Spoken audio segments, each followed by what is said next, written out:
Hello दोस्तों, कैसे आप सब लोग। आशा करते हैं आप सब लोग जो सेफ है। आज की वीडियो में बात करने वाले अंडर 20,000 स्मार्टफोन के बारे में, जो कि आ रहा है इन्फिनिक्स की तरफ से, इन्फिनिक्स नोट 10 प्रो। ये फोन जो है अगर देखा जाए तो ये 16,999 रुपये का फोन आता है। ये नया अभी लेटेस्ट लॉन्च हुआ है इन्फिनिक्स की तरफ से। लेकिन यहाँ पे स्पेसिफिकेशन की अगर बात करें तो ये 8GB RAM 256GB internal storage के साथ आता है। मतलब इस प्राइस रेंज में जो है कोई भी कंपनी जो है वो 256GB इंटरनल स्टोरेज वेरिएंट नहीं देती है, और साथ में जो है वो काफी अच्छी स्पेसिफिकेशन के साथ ये फोन आता है। सो वीडियो में जो है पूरे स्पेसिफिकेशन जानने वाले हैं और बहुत सारी चीजें जानने वाले हैं इसी फोन के बारे में। और हाँ, वीडियो के एंड में मैं जो है वो बताने वाला हूँ कि आपने ये फोन लेना चाहिए या नहीं। सो उसके लिए भी जो है वो रुके रहिएगा वीडियो के एंड। अगर आपने अभी तक टेक मिनट्स को सब्सक्राइब नहीं किया तो चैनल को सब्सक्राइब कर लीजिएगा, वीडियो को अभी के अभी लाइक कर दीजिएगा। सो सबसे पहले बात कर लेते हैं स्पेसिफिकेशन की। डिजाइन जो है काफी कॉमन सा डिजाइन है, ऐसा कुछ यूनिक या फिर कुछ अलग नहीं दिख रहा है। बात कर लेते हैं इस फोन के डिस्प्ले की, तो इसमें जो है वो 6.95 इंच का डिस्प्ले देखने को मिलता है, जो कि IPS डिस्प्ले है और साथ में 90 हर्ट्ज के रिफ्रेश रेट के साथ आता है।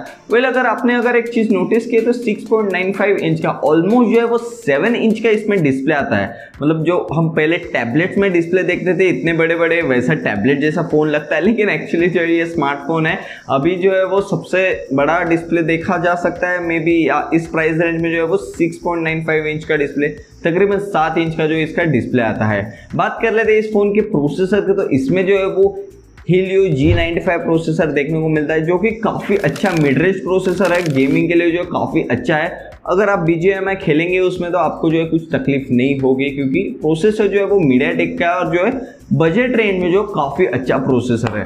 बात कर लेते हैं इस फोन के कैमरास के, तो इसके पीछे जो लगा है क्वाड कैमरा लगा है, 64 मेगापिक्सल का क्वाड कैमरा सेटअप देखने को मिलता है। आगे के साइड जो है वो 16 मेगापिक्सल का जो है वो फ्रंट कैमरा देखने को मिलता है। स्टोरेज वेरिएंट की तो मैंने बात कर ली है, 8GB RAM 256GB internal storage के साथ ये फोन आता है। एक ही वेरिएंट आता है इस फोन में। रैम टाइप की तो इसमें जो है वो LPDDR4X की रैम देखने को मिलती है और साथ में जो है वो UFS 2.2 का स्टोरेज देखने को मिलता है। कंपनी ने ऐसे क्लेम किया है कि जिसमें जो डुअल स्पीकर है वो DTS डुअल स्पीकर है, जो कि HD साउंड प्रोवाइड करने वाले हैं। साइड माउंटेड फिंगरप्रिंट स्कैनर भी हमें देखने को मिलता है। यहाँ पे 3.5mm हेडफोन जैक भी देखने को मिलता है और C टाइप चार्जिंग पोर्ट भी हमें देखने को मिलता है। बॉक्स में जो है वो 33 वॉट का फास्ट चार्जिंग के सपोर्ट के साथ ये फोन आता है और 5000 mAh की बैटरी के साथ ये फोन हमें देखने को मिलने वाला है। फोन जो है काफी अच्छे स्पेसिफिकेशन में प्रोवाइड किया है यहाँ पे इन्फिनिक्स ने। अगर बात करें इस फोन के कंक्लूजन की, तो ये फोन जो है वो काफी अच्छा है स्पेसिफिकेशन के हिसाब से जो है वो, और प्राइस रेंज की अगर देखा जाए तो 16,999, मतलब 17,000, ऑलमोस्ट 17,000 की प्राइस रेंज में जो है वो काफी अच्छी स्पेसिफिकेशन प्रोवाइड कर रहा है। एक्चुअली जो है इन्फिनिक्स बहुत अच्छी कंपनी है और रिसेंट में जो है वो काफी अच्छे स्मार्टफोन ला रही है, अच्छे स्पेसिफिकेशन के साथ और अच्छे प्राइस रेंज पे।